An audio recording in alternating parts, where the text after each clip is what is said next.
Welcome, this is Minu Chaudhary for Channel NE24. As in previous years, this year too Balaram Ras Yatra was observed at Bharat Sevashram Sangha with various religious programs.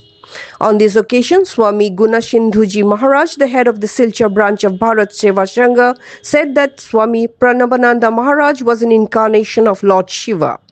Throughout his life, he drew people closer to his selfless service to the helpless and the needy. Rupam Nandi Purkasta stated that Bharat Sevashram Sangha has always been dedicated to protecting Hinduism. The monks and saints of the Sangha continue their efforts to unite Hindus across the globe through service and spiritual guidance. For more news and updates, subscribe our channel NE24, YouTube, and support us by following our Facebook page.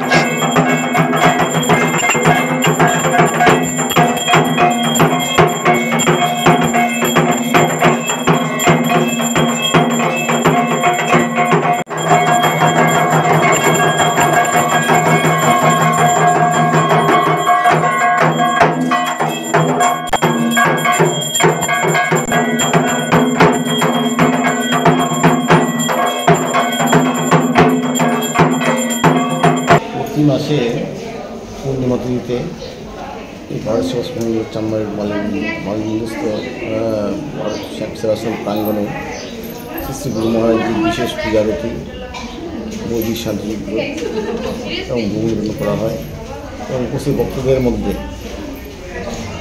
সেই মহাপ্রসাদ বিতরণ করা হয়। গুরু মহারাজ তিনি ভারত সেবাশ্রমের প্রাণ পুরুষ, ভারত সেবাশ্রমের প্রতিষ্ঠাতা গুরু অবতার সেই প্রমানন্দজি মহারাজ, যিনি এই ভারত সেবাশ্রম সৃষ্টি করেছিলেন, তিনি আধ্যাত্মিক ক্ষমতা সম্পন্ন ব্যক্তিত্ব ছিলেন। অনেকেরই দৃষ্টিতে যে ভারত সেবাশ্রম সংঘ শুধুমাত্র সেবামূলক ধর্মীয় সেবামূলক প্রতিষ্ঠান, কিন্তু তা নয়, সেটা একটি ধর্মীয় প্রতিষ্ঠান। এবং গুরু মহারাজ শ্রীমৎ স্বামী প্রণন্দজি মহারাজ এই যুগন্ধর পুরুষ, একজন অবতার যুগনায়ক। একবার কুম্ভমেলাতে, এলাহাবাদ কুম্ভমেলাতে প্রচারিত হয় যে বিভিন্ন ধর্মের বিভিন্ন সম্প্রদায়ের সাধু সন্ন্যাসীরা যখন তাদের তাঁবু কাটিয়েছেন সেখানে তারা হঠাৎ করে প্রচার করলেন যে ভারত সেবাশ্রম সংঘ সন্ন্যাসীরা মানুষের সেবা করে, এরা শুদ্ধ সন্ন্যাসী, আর মানুষ আমাদের সেবা করে, শুধু আমরা অনেক অংশে বড় এবং ভারত সেবাশ্রম সংঘ অনেকখানি ছোটো। সেই দৃশ্যে দেখলেন গুরু মহারাজ সেই সময় জীবিত সেখানে আসন কাটিয়েছেন। গুরু মহারাজের পরও সেই কথাটা প্রবেশ করেছে। তো সেখানে হঠাৎ করে দেখা গেল মেলাক্ষেত্রে আগুন, একের পরে এক আগুন, সমস্ত আগুন জ্বালিয়ে আসছে। জ্বলার পর গুরু মহারাজজির সেবক শ্রী মৈত্রানী মহারাজ মহারাজকে বলছেন, স্বামীজি আপনি যদি অনুমতি করেন তাহলে পরে আমরা আশ্রমে আমাদের তাঁবু সমস্ত জিনিসপত্র সরিয়ে দিই। কিন্তু গুরু মহারাজ কোনো উত্তর দেননি।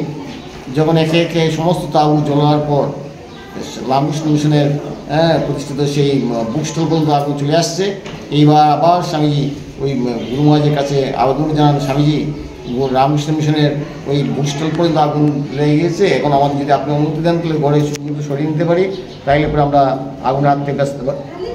গুরু মহারাজ যুবতার স্বামী প্রণন্দজি মহারাজ সেই মেলার ক্ষেত্রে সেই আসন ত্যাগ করে বাইরে আসছেন, আগুনের দিকে তাকিয়েছেন এবং কিছু নির্দেশ দেন নাই, আবার সেখানে গিয়ে ধ্যানে বসে গেছেন।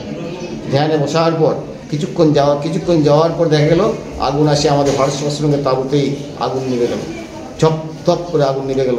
সঙ্গে সঙ্গে মেলাকাতে চাউর হয়ে গেল যে ভারত সেবাশ্রমের সন্ন্যাসী শ্রী প্রণন্দজি মহারাজ আখখানে ভগবান, এইরকম সন্ন্যাসী, এইরকম যুগন্ধর পুরুষ এই মেলাক্ষেত্রে কেউ আসে নাই, এত বড় যুগন্ধর পুরুষ। তাই সেবামূলক সেবা কাজ করেন, যেখানে বন্যা, যেখানে দুর্ভিক্ষ, যেখানে মা প্লাবন, সেইখানেই সর্বাগ্রে এই সঙ্গে সন্ন্যাসীরা ওই লোকের দ্বারে সংগৃহীত ভিক্ষার বিনিময়ে মানুষের দ্বারে পৌঁছে যান সর্বাগ্রে সেবার প্রশ্রয় নিয়ে। কিন্তু সঙ্গে সঙ্গে তার মধ্যে যে আধ্যাত্মিক চেতনা সেটাও স্ফুরণ ঘটেছে। গুরু মহারাজ স্বয়ং বলছেন ওই 5-6 ঘন্টা জপ ধ্যান আমি ল্যাংটা বয়সে করতাম।